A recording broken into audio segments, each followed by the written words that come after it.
All governors and grand sheikhs and head officials that guide anybody of Moors of any temple of the Moorish Science Temple of America. He or she must be of good moral standard and a heart of love, and their works must be of love, truth, peace, freedom and justice. They are to imitate the Prophet in speech and teaching in any said temple. They must not be under the influence of intoxicating liquors or any other harmful motive that will terminate to become detrimental to the organization. It must not be known that any leader is staying away from home or neglecting his duty at home, or must allow the public to know of their wrongdoings. They must forever live the life of love at home, and it must be known by all the members. They must not speak rash words nor any profane language in the mildest form to any other individual, because a leader without influence of good works cannot be a leader, and to be a real Moorish leader you must study the Quran and the divine constitution that is handed down unto you by I, the Prophet. No finance business is to be opened with any group of members of any temple, by the governor or grand sheikh or whosoever in charge, without the consultation of I, the Prophet. All uplifting funds, books, are to be issued only through I, the Prophet, because that money is to finance the Moorish movement. The head of any temple can maintain an emergency fund which cannot exceed the amount of from 25 cents to 50 cents a week per member. All public collections and dues also to the supporting of each said temple in its domestic work. No finance books are to be served in any temple except by the Prophet. The head of every temple must by law obey the word of the Prophet, and if any leader or head of any temple fails to obey these laws, embezzlement is his charge, and is subject to enforcement of the law by the grand body. And the penalty may be a fine or a removal from office, or placed under a very heavy restriction of the law. Supreme words of the Prophet, Noble Drew Ali. 2. Prophet Drew Ali speaks to the nations. If you have race pride and love your race, join the Moorish Science Temple of America and become a part of this divine movement. Then you will have power to redeem your race, because you will know who you are, and your forefathers were. Because where there is unity there is strength. Together we stand, divided we fall. Come, good people, because I, the Prophet, sent to redeem this nation from mental slavery which you have now, need every one of you who think that your condition can be better. This is a field open to strong men and women to uplift the nation and take your place in the affairs of men. If the Europeans and other nations are helping me, why not you? It is your problem. The Negro problem is being solved only as it can, and that is by the Moorish National Divine Movement. If you have a nation, you must have a free national name in order to be recognized by this nation as an American citizen. This is what was meant when it said, "Seek ye first the kingdom of heaven, and all these things would be added unto you." By the Prophet. 3. A warning from the Prophet. For all governors and grand sheikhs and head officials of all temples. Renew your acts, amend your ways. Because the great conference is on its way, and in it is where the law will be enforced before the great grand body. The continuance of the present officers in the temple will depend on your past good work. Those who have been delinquent may now know that they will not be tolerated any longer, because this great divine and national movement must move on according to law. These things shall be proclaimed. There is no favorite in any of the temples, for the law is laid down, and everyone who claims a part of the work must be governed accordingly. All are one. There is but one temple in this nation, and there is but one prophet of the temples. I come to speak to all nations, bringing them a message of love, truth, peace, freedom, and justice.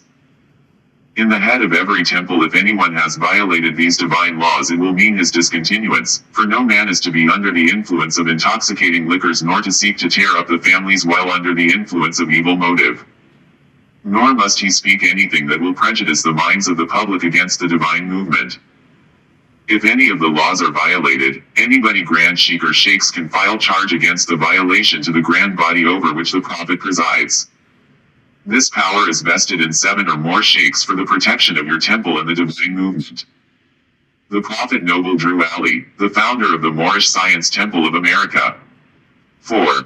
Prophet makes a plea to nation.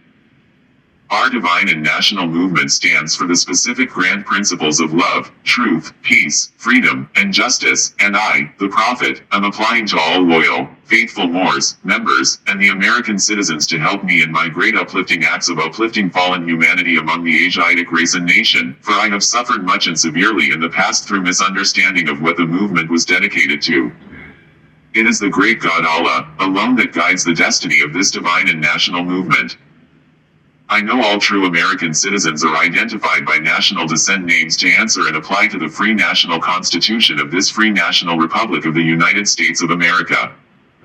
That's why I am calling on all true national citizens to help me morally and financially in my great work I am doing to help this national government. For without a free national name, without a descent flag of your forefathers, there is not a national divine title of the government in which we live. This is from your true and divine prophet unto all American and foreign sympathizers. Prophet Noble Drew Alley. 5. General Laws, as said by the prophet. Instructions of Tuesday night. You see what happened today, don't you? Every temple and head is to function by words, deeds, and actions, imitating the prophet. Especially when teaching a group of Moors, any group of Moors. These are the general laws. The supreme laws will be handed you tomorrow night. The Supreme Council will be chosen tomorrow, consisting of 7 men, tried and true, accepted by you according to their words, works, and deeds. The head of all temples are to give an account once a month of all finances into the Grand Body, and the Grand Sheikh, Grand Sheikhess, Governor, and Grand Governor of any said temple are to work hand in hand and intercede that the prophet is the law. They are to know they are a part of the law and must obey. The heads of all temples are to by force refrain from all wrath, words, profanity in the mildest form from his members. They must live the life of love, truth, peace, freedom, and justice, and refrain from all alcoholic liquors or any other harmful things that will terminate to destroy peace, or any other of the divine principles. They are not to contribute to anything that will cause the public to disagree with he or she. And for one to lead a group of Moors, you must keep your house clean with good deeds, kind words. Your wives, brothers must hear good words, kind words, and must know of your good deeds. If there are children, you must see to their support. Follow this divine principle, for if you don't restrict to this divine principle, then you are not a true Moor, and the heads are not to charge for membership, or to overcharge for cards, buttons, or for anything issued by the prophet. Those who contribute to either of the preceding are not Moors, but robbers. Membership, sisters and brothers, is free. Not only here but all over the world. The button is 25 cents, card 25 cents. And 1 month's dues are paid. Every member pays 50 cents a month for dues. This money goes towards the support of the temple. This, if not paid, does not entitle you to the protection that is provided for you, and especially if you are not working or in the position to work. If you neglect to fulfill this small duty assigned you, how can you rightfully expect money or other help when you are sick or otherwise disabled? And to be a real Moorish leader, you must study the Quran and the divine constitution that is handed down unto you by I, the prophet. The head of any temple can maintain an emergency fund which cannot exceed the amount of from 25 cents to 50 cents a week per member. All public collections and dues also go to the support of the temple and its domestic work. The head of every temple must, by law, obey the word of the prophet, and if any head leader or head of any temple fails to obey these laws, embezzlement is his charge and is subject to enforcement of the law by the Grand Body, and the penalty may be a fine or removal from office, or being placed under a very heavy restriction of the law. Supreme words of the prophet. Noble Drew Alley. 6. Think this over, you Moors. All sheikhs, grand sheikhs must prepare for the prophet before he comes to visit them. Must see to it that all is clean and in perfection as far as comfort is possible, or otherwise don't arrange to have his presence. All members should pay from 25 cents to 50 cents weekly towards the emergency fund. This fund will increase so that it will soon amount to the grand sum of $1,000. That is, if you are loyal Moors. The emergency fund goes into the bank. The treasurer will tend to the responsibility of seeing that the money is in the bank, yes, and under the name of the Moorish Science Temple of America Finance. When needed, act according to the law pertaining to the procedure of performing an emergency act. No head of any said temple is to borrow from any member more than $5 to $10 unless by notification of the prophet, the necessity for the loan.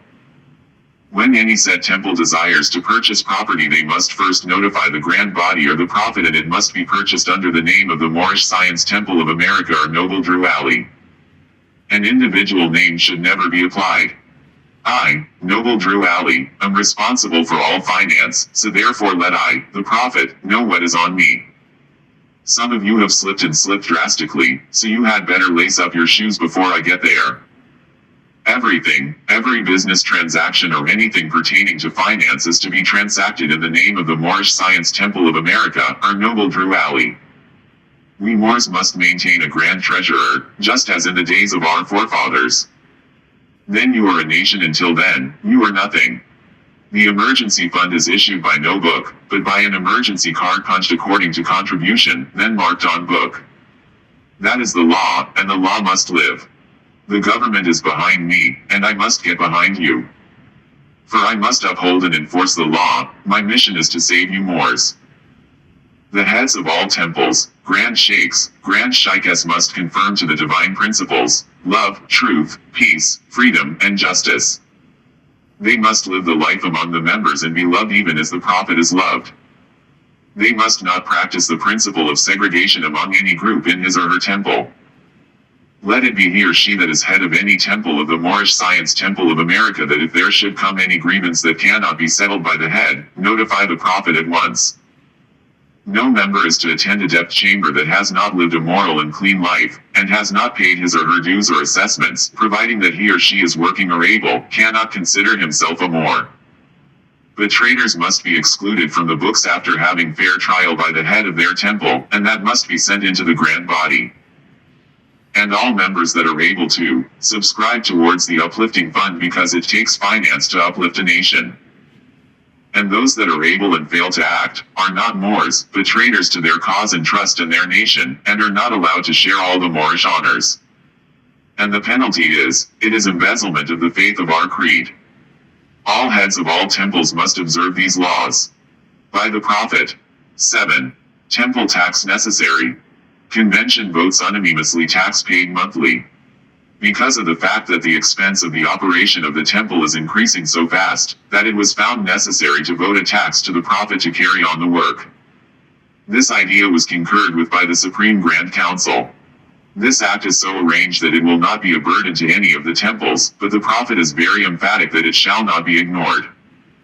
The expense of operation has heretofore been taken care with funds received from the manufacturing department, and it was found that it was a burden on that department. Hence, the tax was necessary. This tax is 25 cents dollar. 25 per month per capita. This will mean that the numerical strength of the temple will bear the proper share of the responsibility of operation. This per capita tax is intended to supply all members alike. Governors and grand sheikhs included. The governor or officer in charge of each temple will cause a report to be rendered to the Supreme Grand Business Manager of the Supreme Grand Council, 3140 Indiana Avenue, Chicago, which will specify and itemize the following: number of adepts, number of members, number of new members taken in each month or those who join after the rendition of the last report. 25 cents must accompany the name of each such members as the representation tax. The per capita tax collection begins November 1, 1928. All concerned will save themselves penalized if they render their reports promptly and specifically. Because otherwise it will necessitate a representative calling on such delinquent temples and auditing their books, which expense will be borne by the temple. All governors and other officers will be held responsible for the representation tax and report. By order of the Prophet Noble Drew Ali 8. Prophet warns all Muslims to be read in every meeting. I hereby inform all members that they must end all radical speeches while at work in their homes or on the streets. We are for peace and not destruction. Stop flashing your cards at Europeans. It causes confusion. Remember, your card is for your salvation. Failure to obey these orders will be of severe consequence.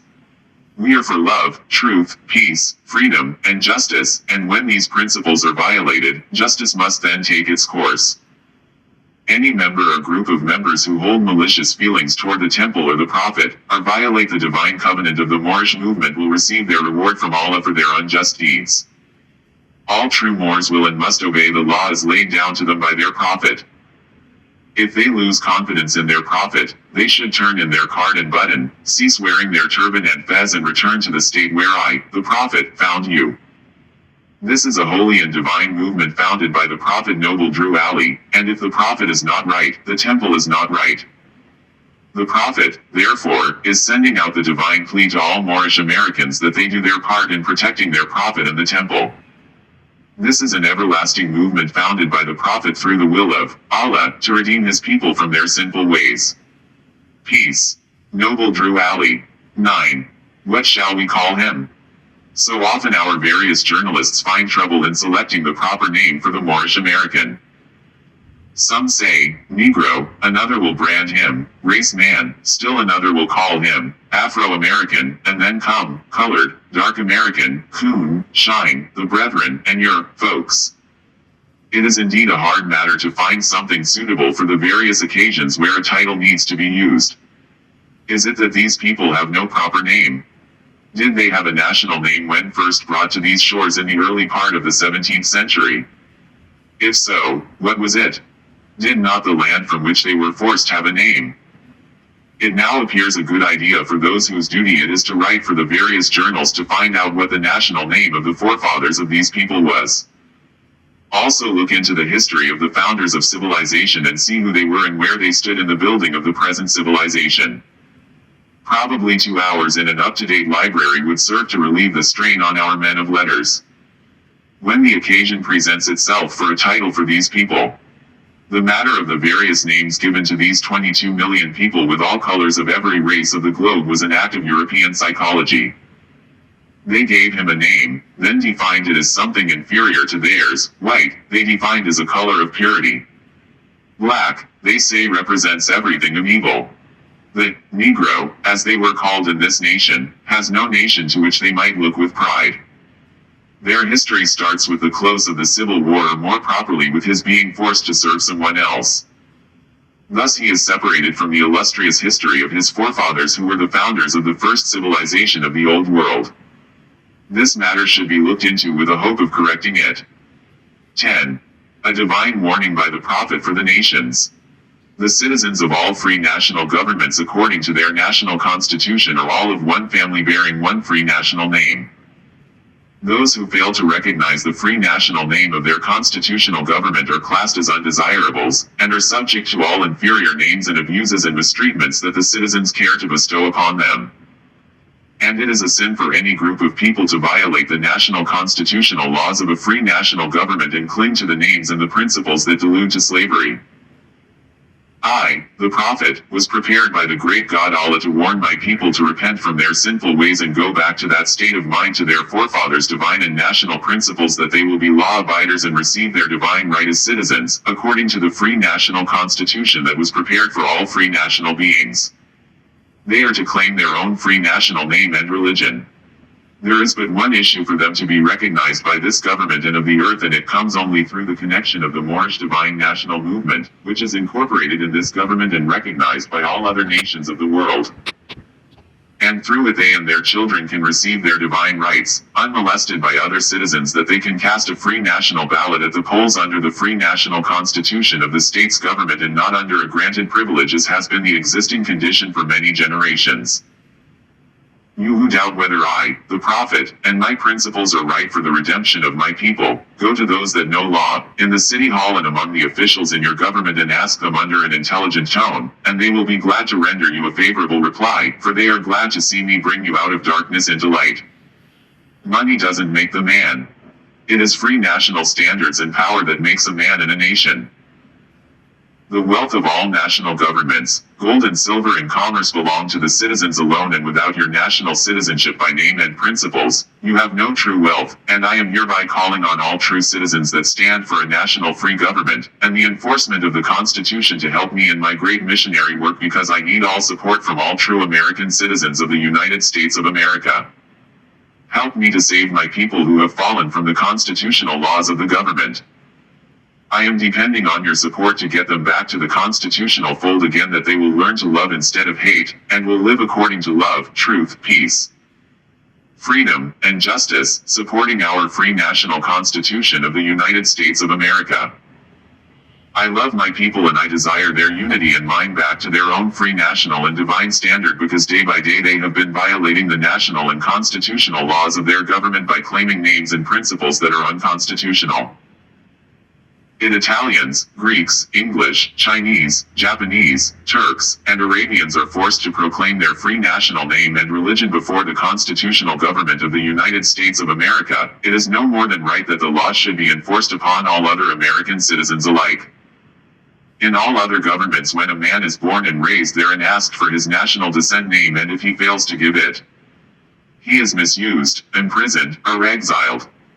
Any group of people that fail to answer up to the constitutional standards of law by name and principles, because to be a citizen of any government you must claim your national descent name, because they place their trust upon issue and names formed by their forefathers. The word Negro deludes in the Latin language to the word nigger. The same as the word colored deludes to anything that is painted, varnished, and dyed. And every nation must bear a national descent name of their forefathers, because honoring thy fathers and thy mothers, your days will be lengthened upon this earth. These names have never been recognized by any true American citizens of this day. Through your free national name you are known and recognized by all nations of the earth that are recognized by said national government in which they live. The 14th and 15th Amendments brought the North and South in unit, placing the Southerners, who were at that time without power, with the constitutional body of power. And at that time, 1865, the free national constitutional law that was enforced since 1774 declared all men equal and free, and if all men are declared by the free national constitution to be free and equal, since that constitution has never been changed, there is no need for the application of the 14th and 15th Amendments for the salvation of our people and citizens.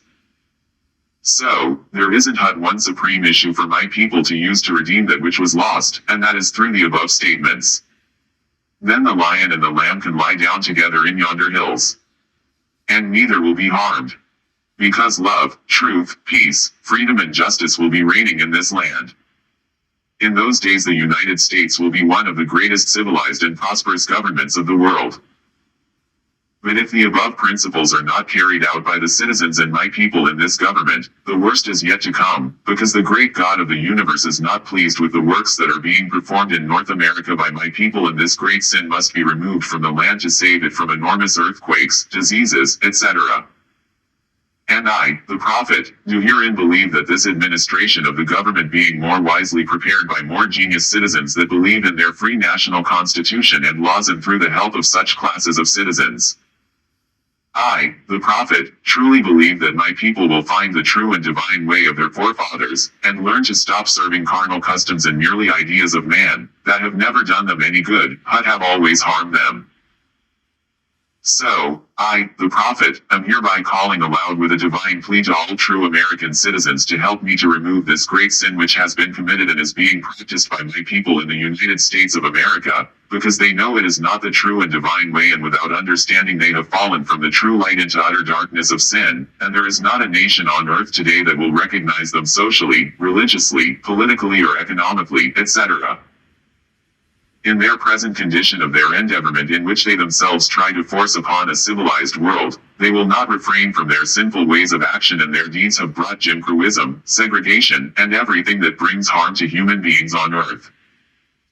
And they fought the Southerner for all these great misuses, but I have traveled in the South and have examined conditions there, and it is the works of my people continuously practicing the things which bring dishonor, disgrace, and disrespect to any nation that lives the life.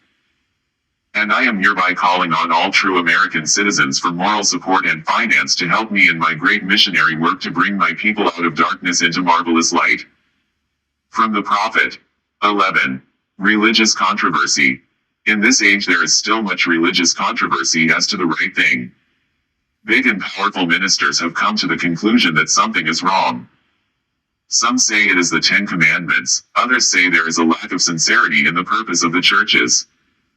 Still others think it is all worthless and not fit for the time it takes to attend them.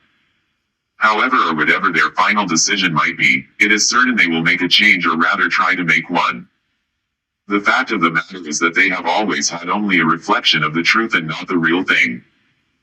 Like one who holds up to the sun a mirror and casts a few of its diverted rays in a different direction, so have they done with the truth that is supposed to have come from the east.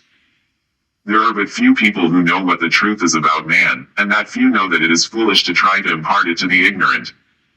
Although the ignorant has finished college, he is a fool right on, being trained to jump through a hoop. The longer he stays in the schools, the better he can jump, and the more he defends his jumping. From the east comes all light, but though the sun is hanging at high noon, the blind cannot see. The same as the Islamic creed from the east was brought to the Asiatics of America by the Prophet, Noble Drew Ali, and offered to those who were sick at heart, tried for many years, yet they are blind and cannot see the light, nor is the Prophet trying to put new wine in old skins, for he knows that it will burst them. Still he has the only remedy for the nations. The remedy brought by Jesus, Muhammad, Confucius, and all of the other prophets, which remedy is truth. The nations do not want the truth. It is too stern, but until they accept it and find out where it is, there will continue to be religious controversy. 12. Savior of humanity. In this electrified age, men are racing into this life without complete knowledge of where they are going, or what the end will be, when riches seem to be their only pursuit, to be obtained anyway and at any cost.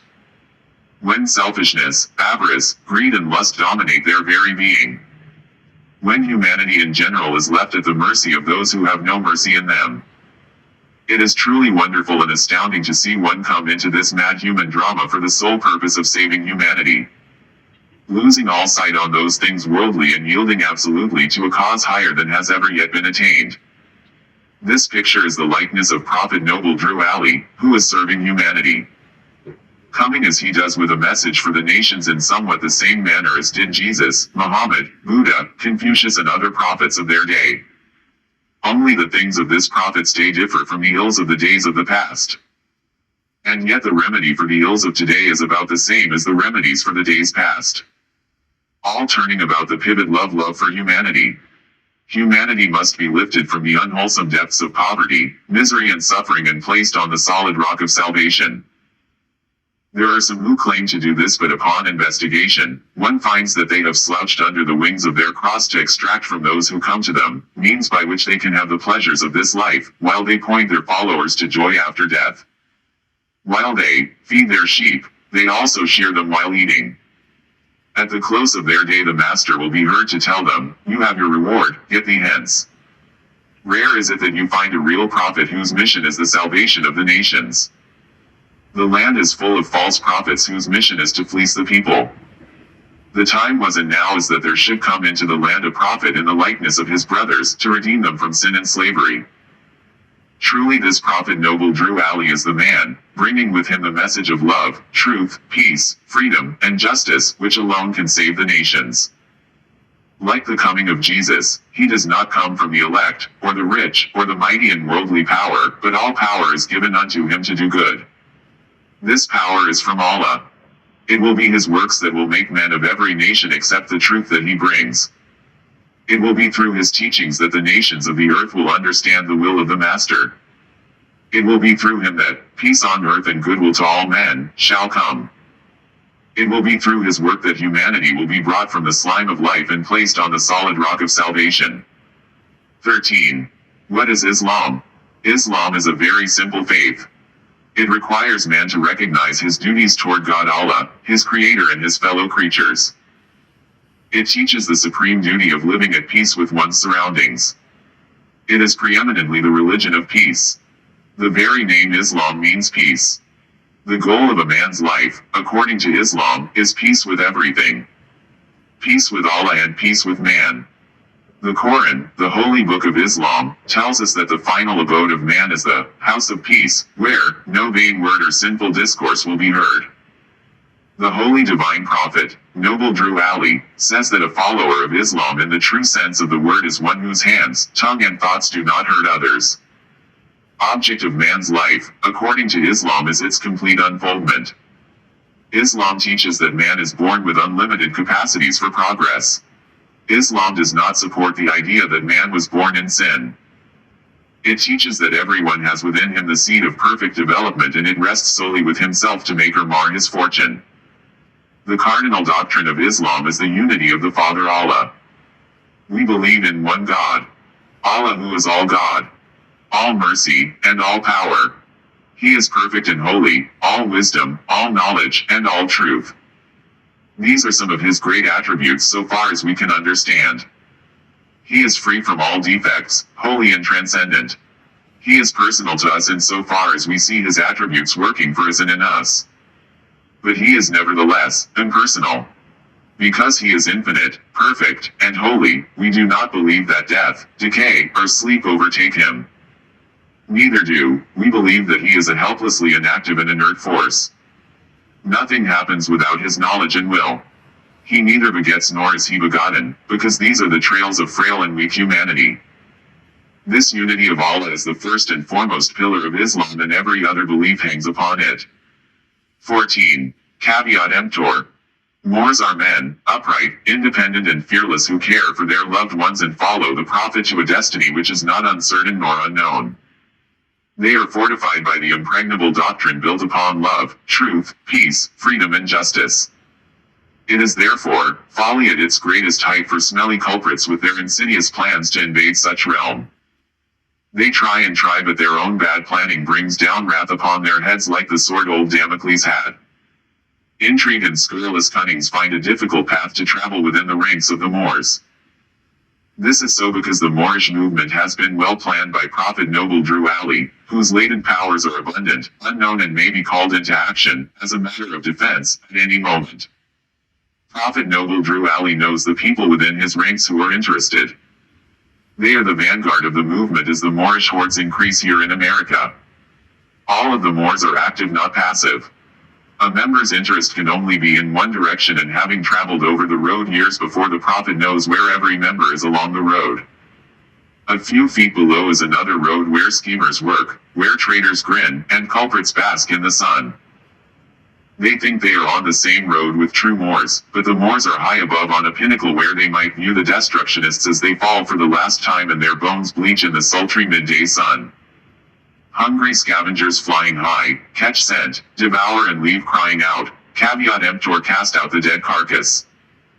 The Moors high above see these plotters, purveyors, the worst that exist, hurl themselves downward by their own works as the hawks wait. 15. Prophet announces his authority and power. Forced to make changes. All governors and other officers of the Moorish Science Temple are hereby congratulated for their past loyalty and fidelity, for I know it will be the same in the future. Because of certain incidents that have arisen in some of the temples which seem to come from the fact that there are those who do not know where the seat of power is vested, the Prophet has ordered the following to be published. All authority and power of the Moorish Science Temple of America is vested in the Prophet Noble Drew Ali and those whom he appoints to act as in the supreme body. The Prophet has the authority and power to expel any officer or member of the Moorish Science Temple of America who willfully violates or refuses to comply with the rules in regard to branch Moorish Science Temple, and such suspensions and expulsions shall stand until, in the judgment of the Prophet, the members and officers shall have made satisfactory atonement. All officers and members of the Moorish Science Temple of America, and such rules and regulations of the Constitution shall be in writing and not at variance with any law of the city, town or nation which the Prophet shall declare a law. During this session of the convention, all rules, regulations, and laws of the Constitution and such as might be enacted and ordered by the Prophet, shall express and explain in detail, so there can be no doubt as to what is required of each and every officer or member of the organization. The Prophet will positively not tolerate any interference with the operation of this national divine movement from anyone. By the Prophet, Noble Drew Ali. 16. Prophet sends marriage law to all temples. All marriage ceremonies of members of the Moorish Science Temple of America must be performed by an ordained minister and the head of the temple. And any man desiring to take unto himself a wife and receive our Moorish rites, he must go to the city hall and receive his license to be registered in that city, county, and state. It then must be turned over in the hands of the aforesaid ordained minister and head of a temple after it has been properly signed by city officials. The price thereby for such administering to man and wife will be $5. For all those who have their papers and desire our Moorish marriage ceremony, it is $3. We Moors cannot marry no one, but we obligate you according to our divine laws and covenant and the laws of the land. This must be proclaimed and made known to every temple so that there will be no misunderstanding. There will be no misunderstanding about I, the prophet, and my teachings, because Allah alone binds two hearts together as a unit. These are the marriage obligations and instructions for man and wife. Chapter 22 from our Quran is to be read first to the husband, and chapter 21 is to be read secondly to the wife. These are the instructions of marriage from our Holy Quran. Please obey the law as given you by your prophet through your governor. Prophet Noble Drew Ali. 17. Moorish Costumes Ball. So enthusiastic was the reception of the costumes worn by the Moorish Americans during their parade that the members of the Moorish Science Temple have decided to have at different times what they will call a Moroccan costume ball. This affair will be had shortly after the holidays, about New Year's Eve. The Prophet consented that this could be for the entertainment of the members. Other groups of people in the city have been using the dress of our forefathers and imitating them all, but the olive hue they cannot get. During the Moorish convention, more than 1,500 Moroccan costumes were rented to Europeans who had seen the program and knew the Moors were to have a costume parade. But, nevertheless, we were successful in obtaining through certain Asiatic costume dealers all the costumes we wanted. The Moorish costume ball will be among the first of such, given where an idea is put forth that has to do with the origin of the millions of people in this country, who can trace their ancestors back to the illustrious founders of civilization. It will remind the descendants of these people of the time when their forefathers were the main people to spread the most progressive ideas of civilization. In fact, they paved civilization many times. When more barbaric tribes from the north were ravishing all countries, they were permitted to enter. It was the forefathers of the Moorish Americans and their near-kin that saved the historic records that were threatened during the days when the burning of libraries was a fad for despotic soldiers. This costume ball will be much looked for and appreciated by the Prophet. 18. The industrious acts of the Muslims. The industrious acts of the Muslims of Northwest and Southwest Africa. These are the Moabites, Hamathites, Canaanites who were driven out of the land of Canaan by Joshua, and received permission of the pharaohs of Egypt to settle in that portion of Egypt. In later years they formed themselves kingdoms. These kingdoms are called this day Morocco, Algiers, Tunis, Tripoli, etc. They originated the beauties of the Alhambra, and to an unpracticed eye the light reliefs and fanciful arabesques which cover the walls of the Alhambra appear to have been sculptured by the hand. With a minute and patient labor, and inexhaustible variety of detail, yet a general uniformity and harmony of design truly astonishing. And this may especially be said of the vaults, and cupolas which are wrought like honeycombs or frost work, with stalactites, and pendants which confound the beholder with the seeming intricacy of their patterns. The astonishment ceases, however, when it is discovered that this is all stucco work, plates of plaster of Paris cast in molds and skillfully joined so as to form patterns of every size and form. This mode of disappearing walls with arabesques and stuccoing the vaults with grotto work was invented in Damascus but highly improved by the Moors in Morocco, to whom Saracenic architecture owes its most graceful and fanciful details. The process by which all this fairy tracery was produced was ingeniously simple. The walls in their naked state were divided off by lines crossing at right angles, such as artists use in copying a picture. Over these were drawn a succession of interesting regiments of circles. By the aid of these the artists could work with celerity and certainty, and from the mere intersection of their plane and curved lines arose the interminable variety of patterns and the general uniformity of their character. Much gilding was used in the stucco work, especially of the cupolas, and the interstices were delicately penciled with brilliant colors, such as vermilion and lapis lazuli laid on with the whites of eggs. The primitive colors alone were used, says Ford, by the Egyptians, Greeks, and Arabs, in the early period of art, and they prevail in the Alhambra wherever the artist has been Arabic or Moorish. It is remarkable how much of their original brilliancy remains after the lapse of several centuries. The lower part of the walls in the saloons to the height of several feet is encrusted with glazed tiles, joined like the plates of stucco work so as to form various patterns. On some of these are emblazoned the escutcheons of the Moslem kings traversed with a band and motto. These glazed tiles, azuleas in Spanish, azulia in Arabic, are of Oriental origin. Their coolness, cleanliness and freedom from vermin render them admirably fitted in sultry climates for paving halls and fountains, encrusting bathing rooms and lining the walls of chambers. Ford is inclined to give them great antiquity. From their prevailing colors, sapphire and blue, he deduces that they may have formed the kind of pavements alluded to in the sacred scriptures. There was under his feet as it were a paved work of sapphire stone, exit.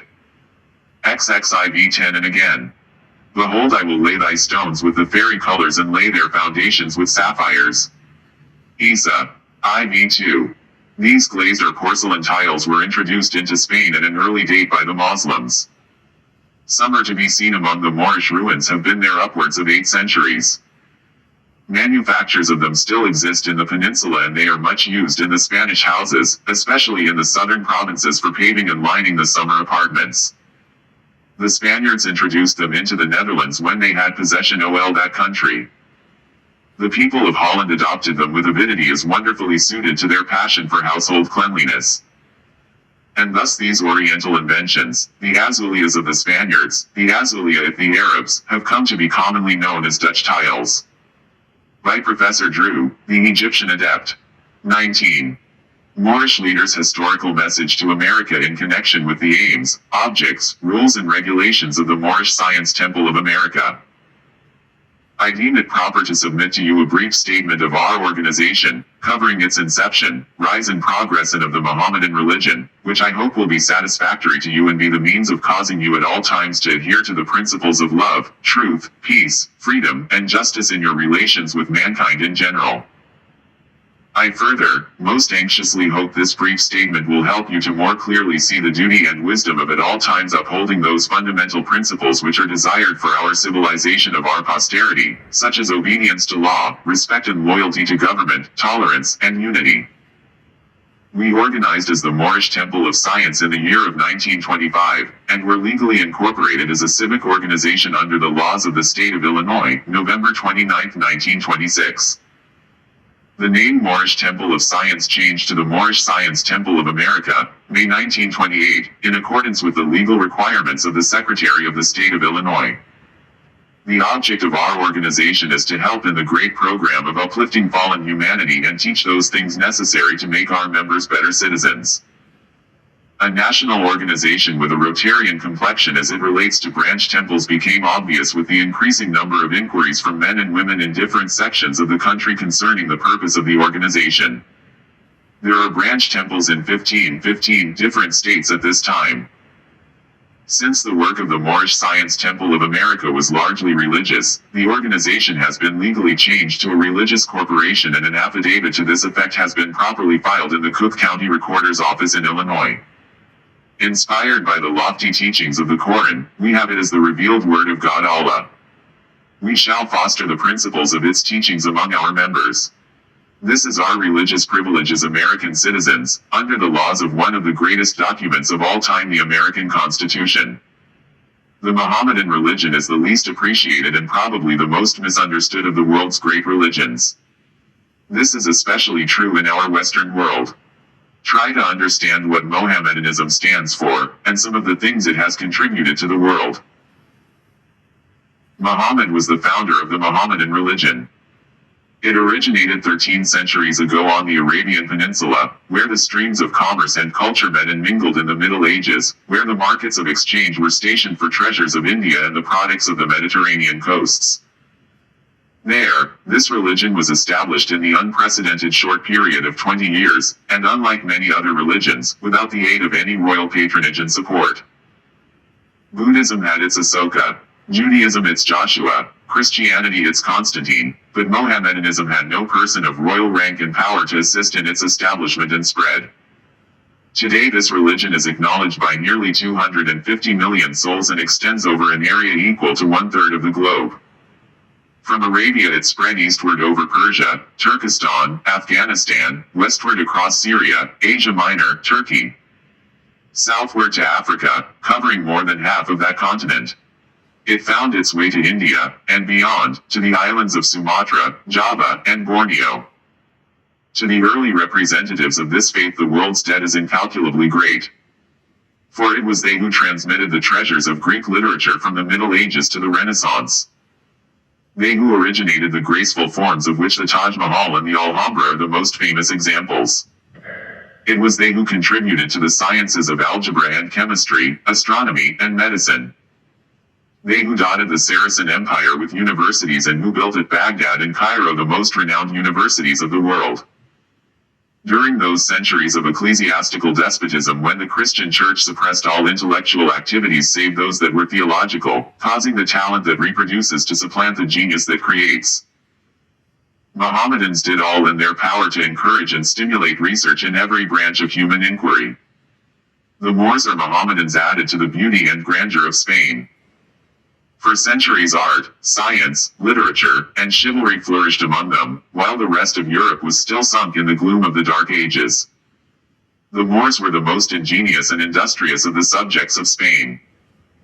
Their expulsion from Spain in 1610 was one of the chief causes of decadence of that country, for both agriculture and industry fell into decay after their departure. Mohammedanism makes no distinction between high and low, rich and poor. It is like the sky, it has room for all. The Quran should be of interest to all readers. It is the Bible of the Mohammedans, ruling over the customs and actions of over 200 millions of people. It is a work of importance whether considered from a religious, philosophical, or literary viewpoint.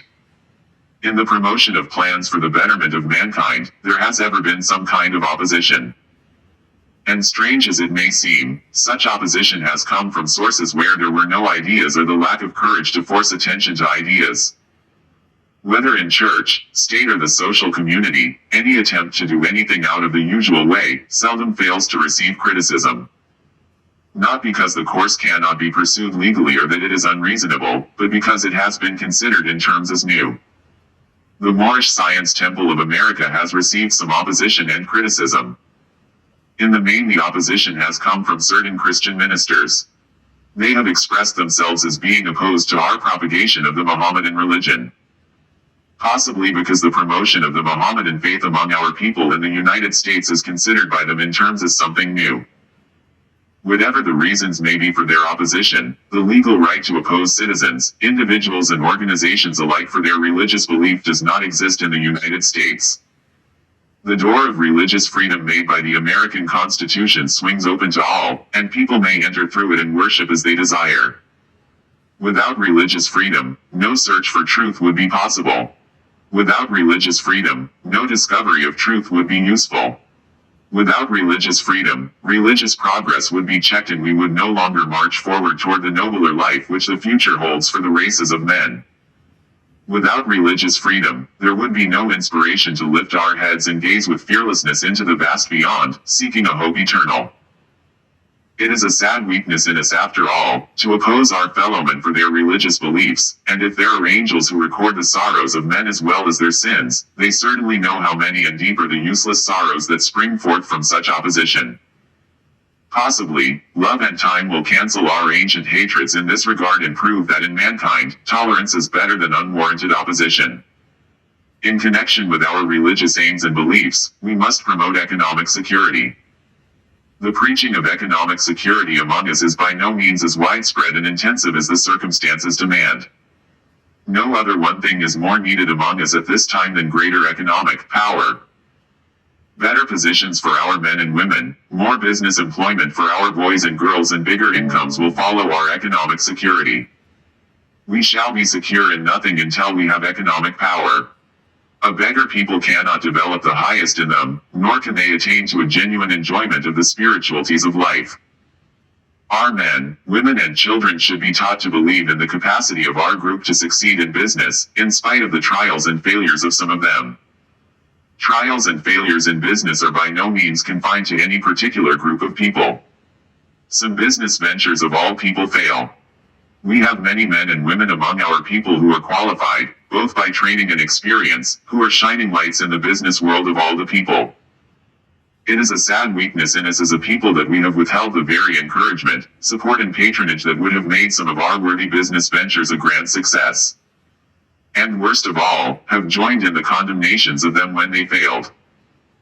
Except in cases of actual dishonesty, discourtesy, lack of service and actual unreliability, our business enterprises in every field of endeavor should have lulled of confidence, cooperation and patronage whenever and wherever they can be given. Read carefully the doctrines of the Moorish Science Temple of America. It contains our hopes, aims, rules and articles of religion. Every member should have a copy. In conclusion, I urge you to remember there is work enough for all to do in helping to build a better world. The problems of life are largely social and economic. In a profound sense, they are moral and spiritual. Have lofty conceptions of your duties to your country and fellowmen in general and especially those with whom you deal. This includes such honesty and righteousness as will cause you to put yourself in the other fellow's place. Look for the best in others and give them the best that is in you. Have a deeper appreciation for womanhood. Brighten the hopes of our youth in order that their courage be increased to dare and do wondrous things. Adhere at all times to the principles of love, truth, peace, freedom, and justice. I am your affectionate leader. I shall continue to labor day and night, both in public and private, for your good, thereby contributing to the welfare of our country and its people as a whole. Noble Drew Alley 20. So this is Chicago. All nations of the earth are now being forced to contribute their share in this American life. Some of the nations here are put at a disadvantage supposedly because they happen to have a hue of every other nation of the globe. They have been victims of a peculiar psychology designed to hold them in mental slavery. So long as men permit other nations to furnish them with their food for thought, just so long do they allow their heads to supplant their advisors. What will happen among the Asiatic of the world will first happen in the United States of America. And the first cosmopolitan city of this nation will be in Chicago. This is Chicago, the only city of the land that has all features of this American life engaged in by our people. Aldermen seated in the council of the city. Men high in official affairs of the city generally. There is but one Chicago. 21. Political slavery. Anytime a man or a woman fails or refuses to cast a sacred ballot at the polls, they separate themselves from all rights of an American citizen.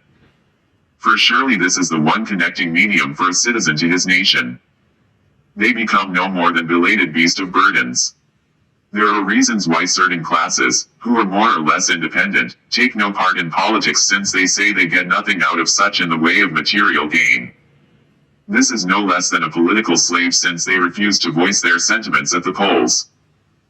Another form of political slavery, which is probably more prevalent among the less independent classes, is that of being forced into one of the major parties and there bribed, coerced or otherwise forced to vote the wishes of someone else regardless of their own minds. Before there can be general relief for the economic good of all forms of political slavery must be abolished and every citizen must take his part in the affairs of the nation. 22. All registering. The 3,000 Muslims of the Grand Temple and the West Side Temple are making ready to register every man or woman in order to take the lead for the various candidates whom they have been instructed to vote for. Alderman Lewis B. Anderson, Hun. George W.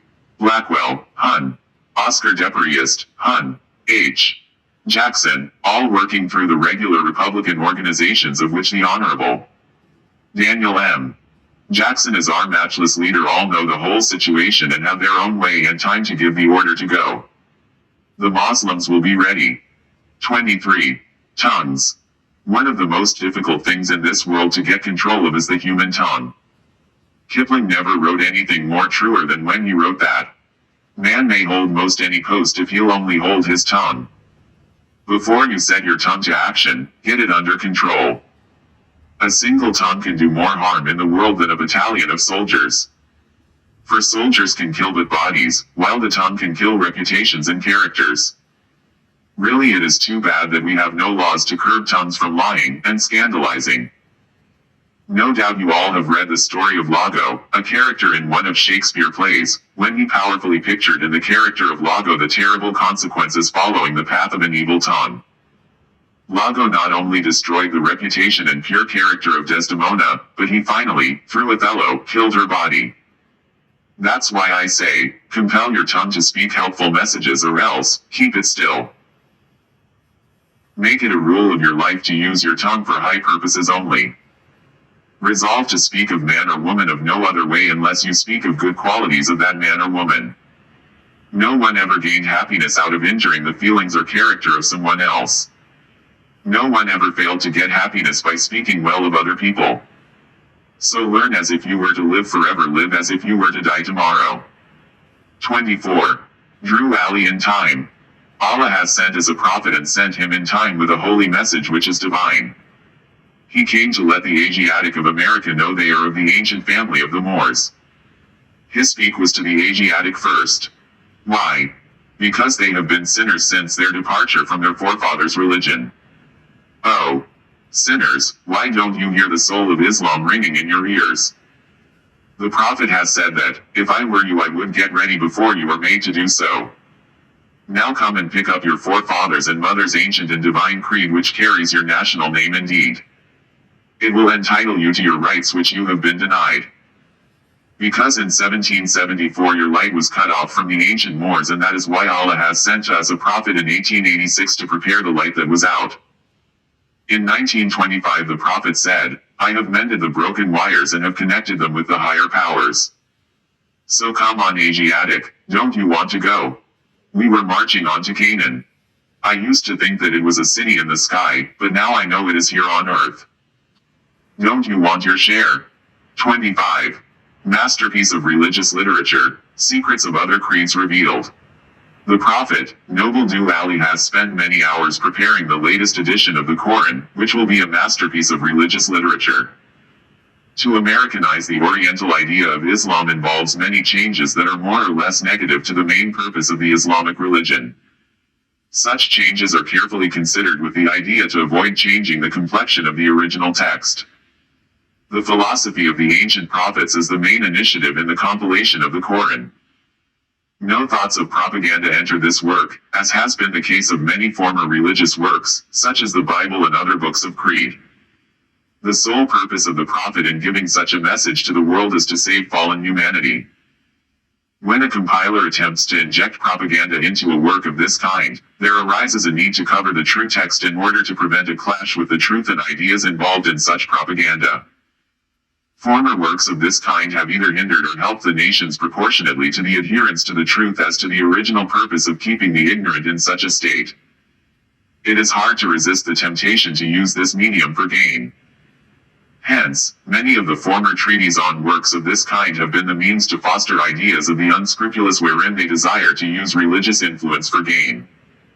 The many secrets known to the Prophet that could be used for the salvation of the nation were either left out or colored to an extent that their meaning was made void. Such is not the case with this edition of the Quran. All the secrets of the ages known to man are put into this work. The secrets, known only to the Magi, are here revealed: the reading of the stars, the interpretation of marriage relations, the understanding of the span of life, and other such as has been kept from the Occidental world are in this book boldly brought out. The Quran, Americanized as it will be, can be bought in a few weeks. It will be sent to all governors of the Moorish Science Temples of America. By Prophet Noble Du Ali. 26. To be proclaimed at every meeting. Islam. I am glad to know that I have a few faithful Moors among you all, and I desire for them to know the truth, and the divine truth. There is a host of jealousy about me and the movement now by the same people of our side of the nation that claim that I was only a joke and unreal. But now, since they have found out from the government officials and the nations of the earth that this is the only sole foundation that all Asiatics must depend upon for their earthly salvation as American citizens, they are working every scheme that they can to disqualify me so they may take charge of the situation. I have notified all these things to you long ago in the past. It is through the faithful Moors that attribute to the movement and uplifting funds. The ones that paid their divine respect to me and the movement will be remembered. That is why I am calling upon all faithful Moors to increase their faithfulness to me, your Prophet, and your divine Moorish movement. I need finance, and I need it badly. Never before have I needed finance so badly as I do at present, so I can shove aside the discord that is facing the nation. It all comes through jealousy, because of my fame and nobility. The nations of the world will not recognize the movement, without I, the Prophet, being head. It has been proven by my works, which I have performed in the past few years. Prophet Noble Du Ali 27. To the members of the Moorish Science Temple of America. Islam. This is the instruction from your Prophet Noble Du Ali. Be faithful unto your forefathers' divine and national creed, that you will be blessed for your good deeds that you sow in the flesh. Allah, as the one that judges the world, and his judgment is now on. But the weak can comprehend it not. The end of time is drawing near, so says Allah to his divine prophet I noble Drew Ali. And that's why many hearts have been turned to stone, and many have eyes to see, but cannot see, ears to hear, but cannot hear. Lest they would be confounded of their sins. These are the trying hours now, dear Moors, and every evil spirit is moving, and they are trying every weak mind, to overthrow and drag out the true foundation that has been laid, and to cause confusion in the minds of the ones that do believe. But if you have the true love of Allah, and the spirit of your forefathers, you fear not what you hear or see, but will sacrifice the utmost of your very life to protect your movement and your prophet. Watch your enemies, dear Moors. Your enemies are the ones that speak against your prophet, and ridicule him to the very lowest, and the ones that speak against your divine and national principles of your temples. Act accordingly, and Allah will bless you for your good work. Peace. Your divine prophet, Noble Drew Ali. 28. Our dollars and cents. The doctrine of economic security is by no means as widespread and intensive among Americans of our group as the circumstances demand, and the more written and said on the subject, the better. We need to more earnestly urge conscientious support of the businessmen and women of our group in their chosen fields of endeavor. The greater the success of their business enterprises, the more open gates of opportunity there will be for our youth of today and tomorrow. Think of this fact: we need to urge that our businessmen and women build on the principle of service. We need to urge greater cooperation among them to render courteous, honest and efficient service to the buying public. They should not expect any support and patronage, merely on the grounds that they are race men and women in business, but for the reasons that the service and the quality of their goods and products they sell are equal in value to the service and merchandise offered to the buying public by any other business people. There should be maintained a cooperative spirit among our businessmen and women to keep their business places as clean and sanitary as any similar places in any other section of the city. Citizens of our group should cultivate a sound vision when it comes to the necessity of buying professional service, merchandise, provisions, etc. We should look beyond the direct result and object for which we invest our money. We should lose sight of the mere fact that we received $1's worth for $1 spent. We should keep firmly in mind the necessity of keeping each dollar spent as much as possible within the spheres of our own activities, where they will create further openings of business enterprises and wider opportunities for the men and women of our group to procure soundly remunerative employment. Forward must be the watchword of the seller and buyer alike. We make the money and we spend the cash. Let us sincerely cooperate one with the other. Our plight will change when we change ourselves. 29. Following our leaders. The thousands of Moorish Americans will follow their leaders, regardless of propaganda put forth by those who have designs to hinder them in the work for the advancement of their people. We will not stop to question the requisites, qualifications nor anything else, so long as our leaders who have investigated and passed on the course of action which we feel is enough endorsement for us to act. We have long known that the first attempt to crush the leaders of any movement or organization is to plant dissension among their followers. Such will never be the case with the Moorish Americans, for when we have chosen our leaders, that within itself tells the world that we are going to follow them. All of the knocks and slams that come from anyone against our leaders will be ignored by us. Where they lead us we will follow. 30. Dedicated to the sons of man. Amexem, the land of our fathers. The land where the gods love to dwell. The birthplace of the ancient Egypt land, where civilization first saw the light of day. Now since man has left his first religion, he has been suffering from a complex disease which in some way takes hold of his passions and desires. The misdirection of his brain causes him to become a living monster. He is a slave to his lower self. No scientist, nor doctors have been able to find anything to effect a cure until the coming of Prophet Noble Drew Ali, who comes from the east bringing the light of new day. The Moorish divine movement built upon love, truth, peace, freedom and justice. The salvation for the nation. In the deliberation of nations no consideration is given to a people who are not of a nation. In 1774 the Europeans of this country took the birthrights away from a people whom they forced under bondage. They were not slaves. They were bound free men. The subsequent generation who followed them in this bondage were slaves because their minds had been subjugated to a European psychology. They were branded with the name Negro and were separated from the illustrious history of their forefathers who were the founders of the first civilization. 31. Nicknamed when the forefathers of the Moorish Americans were first brought to this nation, they had a nationality and a name, but in order to separate them from the achievements of their fathers, a name was given them which had no connection whatever with the founders of civilization. They were nicknamed Negroes. Today in this nation there are no such things as Negroes in this sense that they are called. Just why so many of the intelligent Americans will continue to cling to this nickname is hard to understand. If you look in some dictionaries you will see that the word Negro means a sly person. A coon. If this is not an insult to the illustrious history of a nation, there can never be one given. Just as they have saddled on the Moorish Americans the name Negro, they have also given him a religion that was made to enslave him and stop his progress.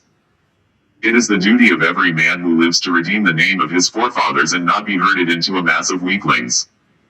Stop referring to yourself as Negro, colored and black, for you are neither.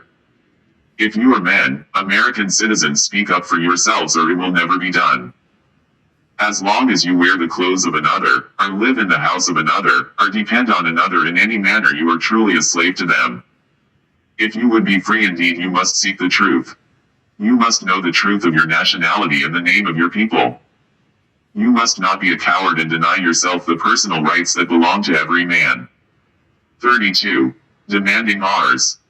The idea inculcated in the purposes of the Moorish Science Temple of America is to have everything that belongs to us as a nation that has become part of another nation, just the same as all other European groups are doing.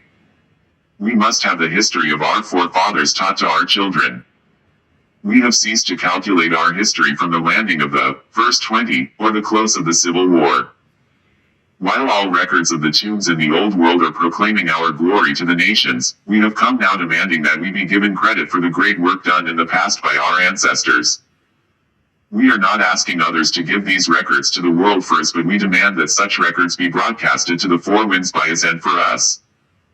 A pride that goes with the knowledge of great deeds will serve to cause our posterity to take heart and look into the vast future with a hope eternal. Such can never be done except they be taught who they are and where they are from. Yes, we are demanding that these things be done, and we know that it will require some time before we have created the consciousness in others of our group to assert themselves likewise, but that day is coming when such will be the case. 33. History defined. History may be defined in a general way as the record of the life of mankind. It is the rise and progress of those famous people whose doings constitute the history of civilization. In this, its proper and highest science, history presupposes the nations of the world advanced beyond the natural or primitive state, and to these belong our great leader Muhammad, directed by our Father God. Respecting mankind outside of nations, there is much interesting and valuable knowledge supplied by various sciences. By the aid of these sciences, much is now known regarding mankind's customs, manners, languages, arts and religions, which bring us back to our Father Allah and the Muslim religion. 34. The Moorish Science Temple of America. The Moorish Science Temple of America was founded by the Prophet Noble Drew Ali. Aside from the fact that it is a legally organized religious corporation, it is building on human needs. To this desirable end, in time legitimate means will be found to dispense charity and provide for the mutual assistance of its members in times of distress. To aid in the improvement of health and to encourage the ownership of better homes. To find employment for our members. To teach those fundamental principles which are desired for our civilization, such as obedience to law, respect and loyalty to government, tolerance and unity. It is most earnestly hoped that the Moorish Science Temple of America will not in any way be confused with any Back to Africa movement. Such is not important insofar as American citizens of our group colonizing Africa are concerned. We, of the Moorish Science Temple of America, like countless other American citizens, know that we must live together here in America in harmony, friendship and goodwill, whatever our race and creed may be. It is only from a purely religious standpoint, it seems at this time, that we differ from a large number of our fellow Americans. We believe in, and foster the Muslim religion. We believe in the principles of its teachings insofar they can be adopted to American life. We feel that the Christian religion is all right for those who prefer it. In America, religious freedom is guaranteed all under the Constitution. We are interested in freeing ourselves and our children from the greatest plight, economic slavery. We believe this can be best done by encouraging, patronizing and establishing our own business enterprises and cultivating our own acres of land. We welcome into our folds men and women of our group of all sections, all trades, occupations and professions of sound mind and good character. We are friends and servants of humanity. We are dedicated to the purpose of elevating the moral, social, and economic status of our people. We have set about to do this through a wide and comprehensive program embodying the principles of love, truth, peace, freedom, and justice. 35. Professor Drew, in part Professor Drew, the Egyptian adept student. 181 Warren Street, Newark, New Jersey. I am a Muslim. Professor Drew is a man who was born with divine power. He was taught the adepts of Egypt. I have the secret of destroying the germs of tuberculosis and cancer of the lungs in 10 to 30 days. Also give divine instructions and interpretations of the Bible from Genesis to Revelations. Also have 18 years of Christ life that is silent to your Holy Bible for all those who desire to know more about Jesus the Christ. 36. Moorish leader attends inauguration of governor. The Moorish Science Temple of America was represented at the inauguration of Governor Lewis L. Emerson in Springfield, Ill, Monday, Jan. 14. By Prophet Noble Drew Alley. It was a busy day for the distinguished Moorish leader in Springfield, beginning with breakfast aboard one of the special trains of the Illinois Central Railroad, attending the inaugural ceremonies of the State Arsenal building and ending with interviews with many distinguished citizens from Chicago, who greeted him on every hand. The prophet expressed himself as being highly pleased with the trip and the many courtesies extended him by the military and state officials. 37. Moors to celebrate birthday of founder. On the evening of Jan. 8 members of the Moorish Science Temple of America will celebrate Prophet Noble Drew Alley's birthday with a grand Moorish costume ball in the main auditorium of Unity Hall, 3140 Indiana Avenue. The occasion will also be celebrated by all subordinate temples in other sections of the United States. The occasion will be the first of its kind in America, in that all members participating will wear native Moroccan costumes. A number of prominent men both in the business and public life of Chicago will join the members in honoring the Moorish leader's birthday. 38. Moorish leader on tour visits subordinate temples. Prophet Noble Drew Alley, founder and leader of the Moorish Science Temple of America, left Saturday to visit the members of 17 different subordinate Moorish Science temples, which are organized in 15 different states. He is accompanied by Richard Ross Bay, editor of the Moorish Guide, a bi-weekly publication of the organization. Up-to-date Detroit, Newark, and Philadelphia have been visited.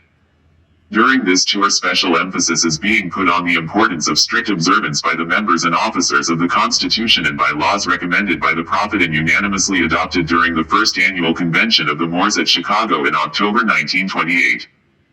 The Message of the Prophet, published in the Moorish Guide issue of November 10, has created very favorable comments. It was directed to the nations as well as the Moors of the United States. 2 prominent visitors from an eastern country called at the Prophet's private study, 3140 Indiana Avenue, to personally compliment him on the article. According to information from Ms. Pearl D. Alley, National Secretary-Treasurer of the Moors Organization, members are responding encouragingly to the per capita tax system adopted at the convention. It is believed that in conjunction with his other plans, upon his return to Chicago, Prophet Alley, in all probability will interview Governor Len Small of the state of Illinois. 39. Moorish head makes plans for conclave. Beginning October 15 and continuing through the entire week, the Moorish Science Temple of America, of which Mr. Drew Alley is the founder and president, will hold his first general conference at Unity Hall, 3140 Indiana Avenue, Chicago, Illinois. President Alley began definite plans to this end upon his recent return from Pine Bluff, Ark, where he spent several days lecturing at the local Moorish temple. This organization is playing a useful and definite part in advancing the sacred obligations of American citizenship. Indications are that this convention will be one of the most interesting ever held in the city. It will be featured by delegates attending in pilgrimages from 15 different states where local temples have been established. There will be an interesting parade, in which men and women members will wear regalia similar to that worn in Eastern countries.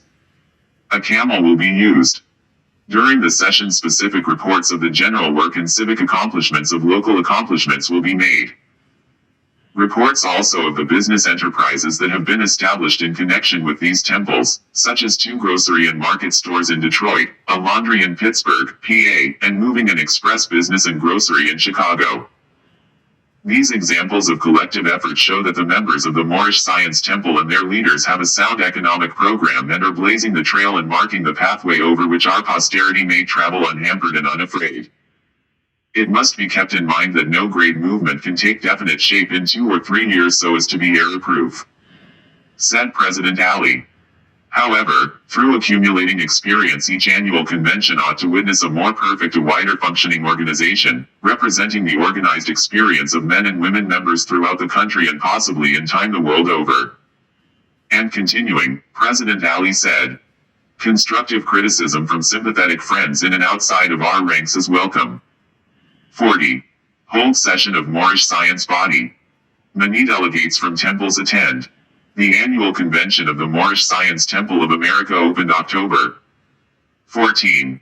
At Unity Hall, 3140 Indiana Avenue. Prophet Noble Drew Ali, founder and head of the body, will preside over the sessions, which closed Saturday evening. More than 1,000 delegates from the 15 temples in America were reported present during the meetings. Following the registrations at headquarters Monday, reports were read from the 2 grand governors, T. Crummy Bay, Pittsburgh, Pennsylvania, and Lomax Bay of Detroit, MI. Tuesday evening the welcome address was delivered by Alderman Louis B. Anderson. Other speakers were Oscar Depriest, 3rd Ward Committeeman, Dr. Roman of Mahaffey Medical College, Nashville, Tennessee. Attorney George W. Blackwell and Aaron Payne. Richard Ross was Master of Ceremonies, and Claude D. Green, managing editor of the Moorish Guide, is chairman of the arrangement committee, which has worked hard to get everything in splendid order for the reception of the visitors. Wednesday a parade was held. Teaching Koran. The Moorish Science Temple was founded by Prophet Drew Ali in Newark, New Jersey, in 1913. The tenets of the belief of his followers are that their forefathers were Asiatics brought to America along with all other persons of dark skin. They bar the name Negro, African, or any allusion to color. They follow the teachings of the Koran, and movement toward free thinking is a powerful step toward the solution of racial problems. They teach strict cooperation and reciprocity towards each other. The Chicago Temple was organized in 1925 and has a membership of more than 3,000. The many-hued turbans of the women and children and the red fez and sashes worn by the men attract much attention. Saturday a public recognition will be given in honor of the Prophet and the visitors. Moorish delegates and visitors were served wholesome meals in the Unity Hall grill rooms by the members of the Chicago Temple. Sister Pearl Drew Ali, the distinguished wife of the Prophet, wore the costume of a native Moroccan princess. Other very beautiful Moroccan costumes were worn by Sister Lomax Bay, wife of the Grand Governor of Detroit, Sister Whitehead L., Chicago, Sister Halseth Bay, Chicago, Sister Cliff Bay, Indianapolis, Sister Watts Bay, Chicago, and others. Prophet Noble Drew Ali wore a native Moroccan princess costume. Grand Governor Lomax Bay and Grand Governor Crummy Bay wore native Moroccan chic costumes. Because of certain incidents in some of the branch temples previous to the convention, far-reaching changes for betterment of the administrative affairs of the organization will be announced at the convention by the Prophet Noble Drew Ali and enforced by the Supreme Grand Council in future to the laws. To make changes, it is reported that the Prophet, the Supreme Executive Authority, will appoint a Supreme Grand Council of which he will be the Supreme Grand Chairman. The Supreme Grand Council will have power and duty to control and supervise all the affairs and properties of the Moorish Science Temple of America, and they will be the sole judge of what constitutes conduct injurious to the order, peace, interest, or welfare of the organization, or at variance with its constitution and by laws, also the rules and regulations made by the Prophet, and shall be the sole judge of the sufficiency of the evidence by which such conduct is shown. Prophet Noble Drew Ali is being congratulated by Chicagoans on the success of the Moors' first annual convention and for his splendid work to promoting the cause to humanity. 41. To all governors, grand sheikhs, and head officials of temples 1. By order of Prophet Noble Drew Ali, has said the following thing during this our very first convention. Prophet Noble Drew Ali said that the Moorish Science Temple of America was organized to play a useful and defined part in the advancement of the sacred obligation of American citizenship, as the Moorish Divine National Movement was founded for the uniting of the Asiatic states of North America on May 1, 1916, as this will have been our very first convention and most interesting one ever held in this city. It was featured by delegates from 15 different states, from local branch temples and subordinate temples, which have been established for the uplifting of fallen humanity. During this our first convention, in sessions specific of general work and civil accomplishments were reported by the grand sheikhs of each branch temple and subordinate temple, as each grand sheikh was required to give a reporting of his temple, and the governor and in the continued growth and development of this divine movement, as each grand sheikh gave their report about the growth of business and enterprises of the example of collective efforts, show that the members of the Moorish Science Temple of America and their leaders have enacted a sound economic program and are blazing the trail and marking the pathway over which our posterity can travel unhampered and unafraid. Prophet Noble Drew Ali stated that it must also be kept in mind that no great movement can take definite shape in 2 or 3 years so as to be error-proof. Prophet Noble Drew Ali further stated, however, through accumulating experience each annual convention ought to bear witness a more perfect and wider functioning organization, representing the organized experience of men and women members throughout the country and possibly in time the world over. And continuing, Prophet Noble Drew Ali said, constructive criticism from sympathetic friends in and outside of our ranks is welcome. 42. To all governors, grand sheikhs, and head officials of temple. 2. During this convention period the Prophet Noble Drew Ali said, on the 17th of October, that he was going to appoint 7 men tried and true and accepted by you, and on the very next day Noble Drew Ali stepped forward from the chamber room and declared that he now had his number, and said that the Grand Body had accepted his choice in the setting of the Supreme Grand Council of the Moorish Science Temple of America, and Prophet Noble Drew Ali also declared what their duties in conjunction with that of the Grand Body, which consist of all executive rulers, chief rulers, governor. Prophet Noble Drew Ali said that both are to work hand in hand with each other, and those who act as in a Supreme Council duties were to continue on with each other, and those who act as in a Supreme Council duties were to continue on with the day-to-day functions of this divine movement. While the Grand Body was to intercede that the Prophet Noble Drew Ali was the law, and at the head of this divine movement. Now the Prophet Noble Drew Ali announces that the following adept chamber members would be seated on the Supreme Grand Council. 1. Prophet Noble Drew Ali, Supreme Head and Supreme Chairman. 2. Bro. Edward Meliel, Supreme Grand Sheikh and Grand Governor, Temple Number 1. 3. Bro. James Lomax Bey, Supreme Grand Governor and Grand Governor, Temple Number 4. 4. Bro. Richard Ross Bey, Temple Number 1. 5. Bro. C. Green Bay, Supreme Business Manager, Temple Number 1. 6. Bro.